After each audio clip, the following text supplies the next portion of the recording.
Hello guys! Welcome back!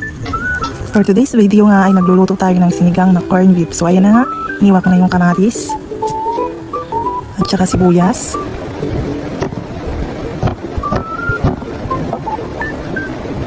Bawang. Ang talong. Ang sitaw.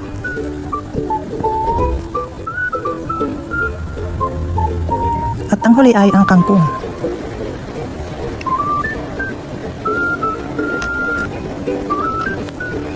So guys, ito na nga ang ating mga sangkap para sa sinigang na corned beef.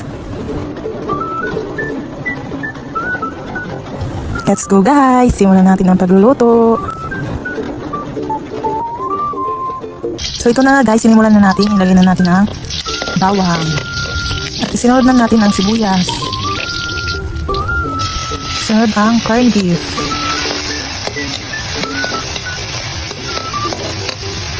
Ilagyan na din pala natin ng tubig.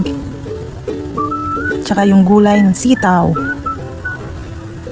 okra, tsaka talong at sili. So hintayin lang natin maluto yung gulay guys, lumambot, tsaka natin titimplahan. So ayan na guys, titimplahan na natin kasi kumulo na siya. At ang huli nga natin ilagay guys ay ang kangkong.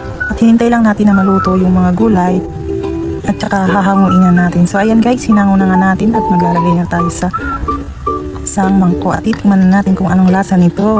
Okay. Tara guys, at tikman na natin. Wow! Ang sarap din pala guys, para din palang sinigang. Kayo ba guys, nakapagluto na ba kayo sa inyo ng sinigang na corned beef? Kung hindi pa, subukan nyo na. Salamat sa panonood guys. Bye-bye!